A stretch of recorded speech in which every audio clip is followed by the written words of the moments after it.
When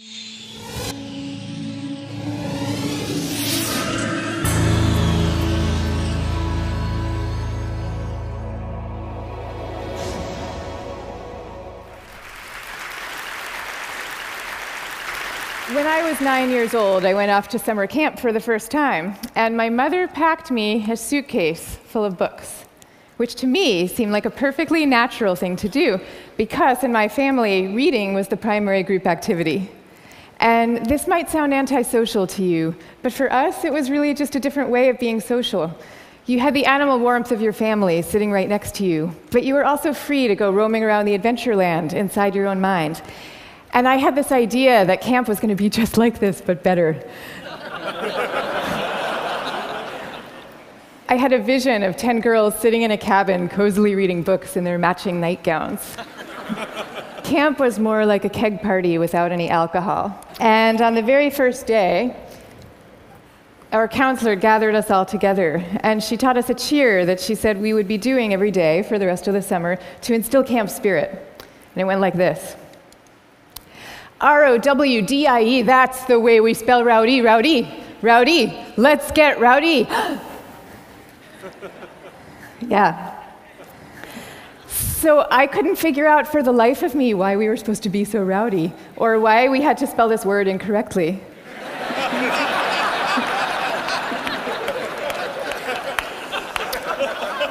But I recited the cheer. I recited the cheer along with everybody else. I did my best.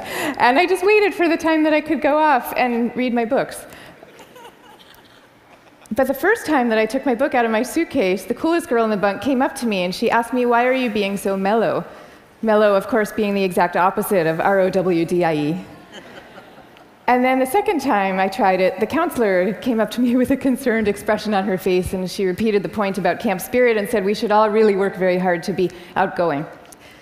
And so I put my books away, back in their suitcase, and I put them under my bed, and there they stayed for the rest of the summer.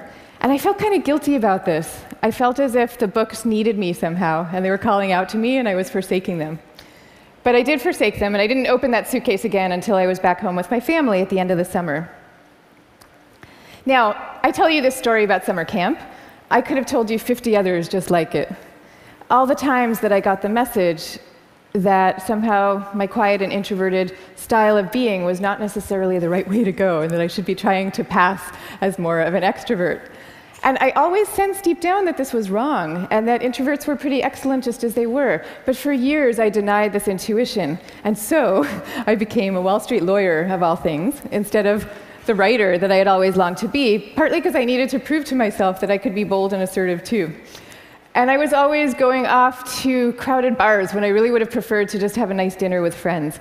And I made these self-negating choices so reflexively that I wasn't even aware that I was making them. Now, this is what many introverts do, and it's our loss for sure, but it is also our colleagues' loss and our community's loss, and at the risk of sounding grandiose, it is the world's loss, because when it comes to creativity and to leadership, we need introverts doing what they do best. A third to a half of the population are introverts. A third to a half. So that's 1 out of every 2 or 3 people you know. So even if you're an extrovert yourself, I'm talking about your coworkers and your spouses and your children and the person sitting right next to you right now. All of them subject to this bias that is pretty deep and real in our society. We all internalize it from a very early age without even having a language for what we're doing. Now, to see the bias clearly, you need to understand what introversion is. And it's different from being shy. Shyness is about fear of social judgment. Introversion is more about how do you respond to stimulation, including social stimulation. So extroverts really crave large amounts of stimulation, whereas introverts feel at their most alive and they're most switched on and they're most capable when they're in quieter, more low-key environments. Not all the time, these things aren't absolute, but a lot of the time. So the key then to maximizing our talents is for us all to put ourselves in the zone of stimulation that is right for us. But now here's where the bias comes in. Our most important institutions, our schools and our workplaces, they are designed mostly for extroverts, and for extroverts' need for lots of stimulation. And also, we are living through this belief system. We have a belief system right now that I call the new groupthink, which holds that all creativity and all productivity comes from a very oddly gregarious place. So if you picture the typical classroom nowadays, when I was going to school, we sat in rows. We sat in rows of desks like this, and we did most of our work pretty autonomously. But nowadays, your typical classroom has pods of desks of 4 or 5 or 6 or 7 kids all facing each other. And kids are working in countless group assignments, even in subjects like math and creative writing, which you would think would depend on solo flights of thought. Kids are now expected to act as committee members. And for the kids who prefer to go off by themselves or just to work alone, those kids are seen as outliers often, or worse, as problem cases. And the vast majority of teachers reports believing that the ideal student is an extrovert as opposed to an introvert, even though introverts actually get better grades and are more knowledgeable, according to research. Okay, same thing is true in our workplaces. Most of us work in open plan offices without walls, where we are subject to the constant noise and gaze of our coworkers. And when it comes to leadership, introverts are routinely passed over for leadership positions, even though introverts tend to be very careful, much less likely to take outsized risks, which is something we might all favor nowadays. And interesting research by Adam Grant at the Wharton School has found that introverted leaders often deliver better outcomes than extroverts do, because when they are managing proactive employees, they're much more likely to let those employees run with their ideas, whereas an extrovert can quite unwittingly kind of get so excited about things that they're putting their own stamp on things, and other people's ideas might not as easily then bubble up to the surface. Now, in fact, some of our transformative leaders in history have been introverts. I'll give you some examples. Eleanor Roosevelt, Rosa Parks, Gandhi, all these people describe themselves as quiet and soft-spoken and even shy. And they all took the spotlight, even though every bone in their bodies was telling them not to. And this turns out to have a special power all its own, because people could feel that these leaders were at the helm, not because they enjoyed directing others, and not out of the pleasure of being looked at. They were there because they had no choice, because they were driven to do what they thought was right. Now, I think at this point it's important for me to say that I actually love extroverts. I always like to say some of my best friends are extroverts, including my beloved husband. And we all fall at different points, of course, along the introvert-extrovert spectrum. Even Carl Jung, the psychologist who first popularized these terms, said that there's no such thing as a pure introvert or a pure extrovert. He said that such a man would be in a lunatic asylum if he existed at all. And some people fall smack in the middle of the introvert-extrovert spectrum, and we call these people ambiverts. And I often think that they have the best of all worlds. But many of us do recognize ourselves as one type or the other. And what I'm saying is that culturally, we need a much better balance. We need more of a yin and yang between these two types. This is especially important when it comes to creativity and to productivity, because when psychologists look at the lives of the most creative people, what they find are people who are very good at exchanging ideas and advancing ideas, but who also have a serious streak of introversion in them.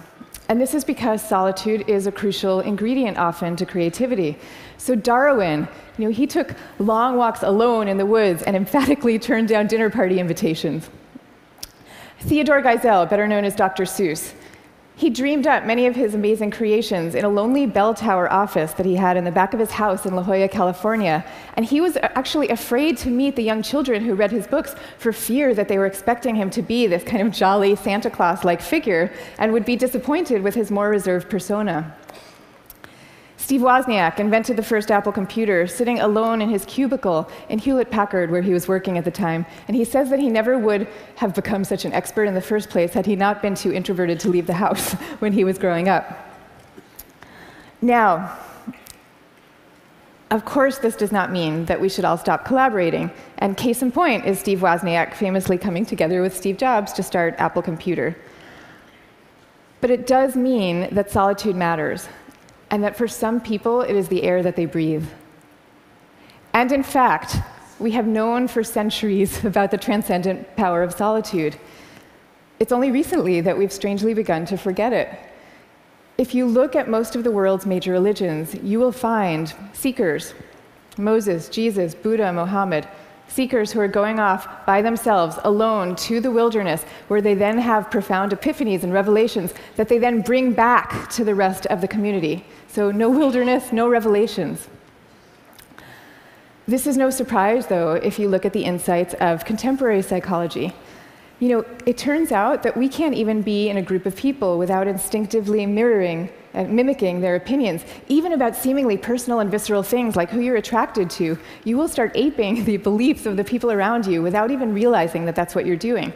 And groups famously follow the opinions of the most dominant or charismatic person in the room, even though there's zero correlation between being the best talker and having the best ideas. I mean, zero.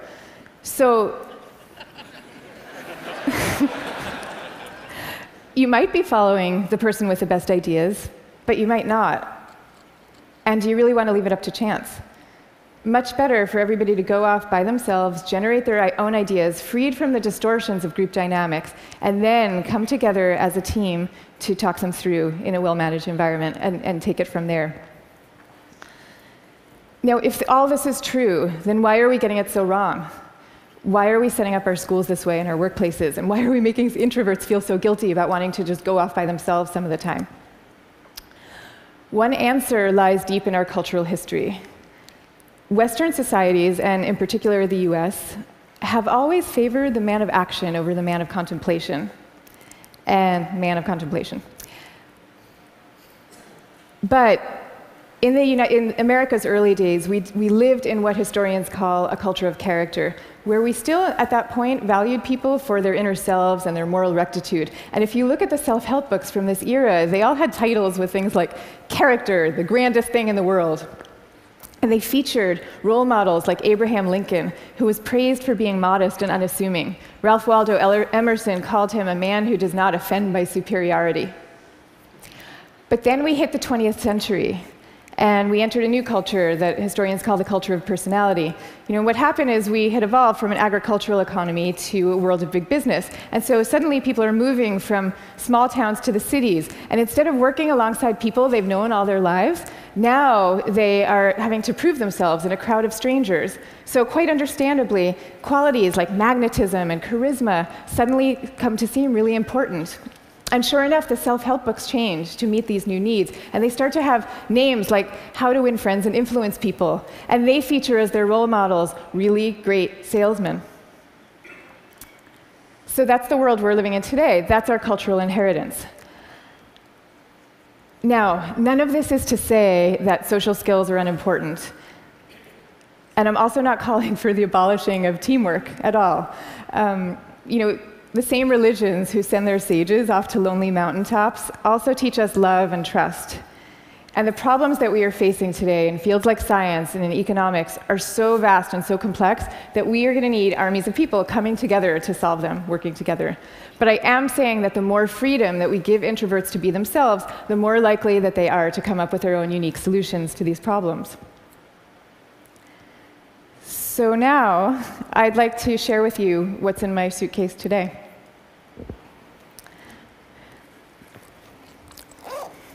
Guess what? Books. I have a suitcase full of books. Here's Margaret Atwood, Cat's Eye. Here's a novel by Milan Kundera.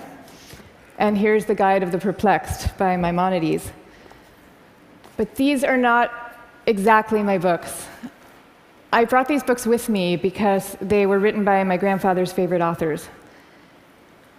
My grandfather was a rabbi, and he was a widower who lived alone in a small apartment in Brooklyn that was my favorite place in the world when I was growing up, partly because it was filled with his very gentle, very courtly presence, and partly because it was filled with books. I mean, literally, every table, every chair in this apartment had yielded its original function to now serve as a surface for swaying stacks of books. Just like the rest of my family, my grandfather's favorite thing to do in the world was to read. But he also loved his congregation, and you could feel this love in the sermons that he gave every week for the 62 years that he was a rabbi. He would take the fruits of each week's reading, and he would weave these intricate tapestries of ancient and humanist thought, and people would come from all over to hear him speak. But here's the thing about my grandfather. Underneath this ceremonial role, he was really modest and really introverted, so much so that when he delivered these sermons, he had trouble making eye contact with the very same congregation that he had been speaking to for 62 years. And even away from the podium, when you called him to say hello, he would often end the conversation prematurely for fear that he was taking up too much of your time. But when he died at the age of 94, the police had to close down the streets of his neighborhood to accommodate the crowd of people who came out to mourn him. And so these days, I try to learn from my grandfather's example in my own way. So I just published a book about introversion, and it took me about 7 years to write. And for me, that 7 years was like total bliss, because I was reading, I was writing, I was thinking, I was researching. It was my version of my grandfather's hours a day alone in his library. But now, all of a sudden, my job is very different. And my job is to be out here talking about it, talking about introversion.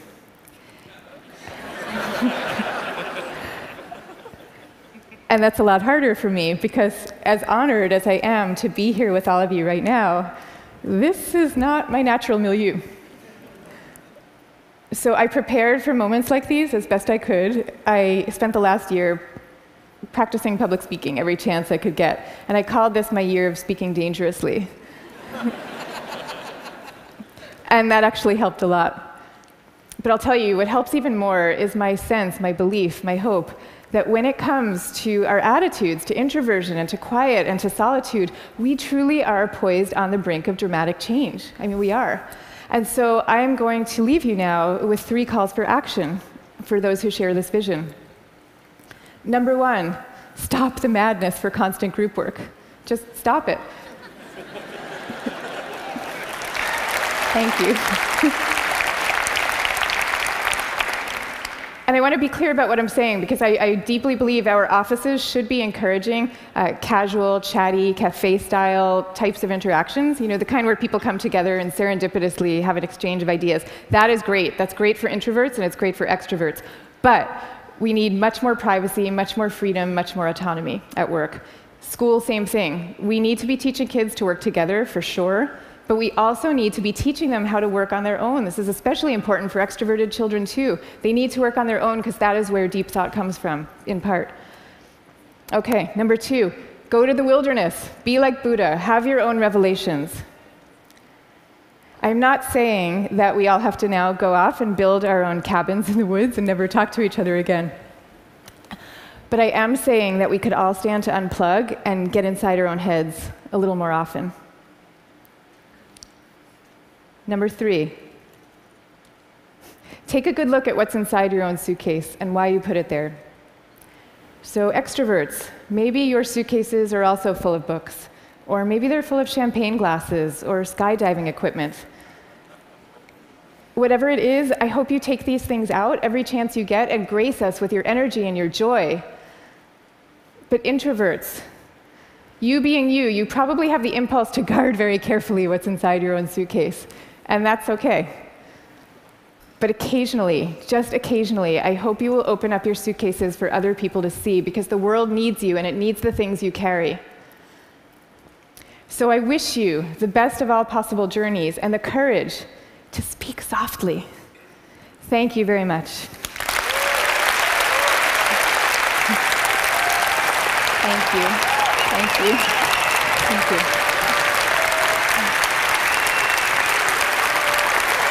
Thank you.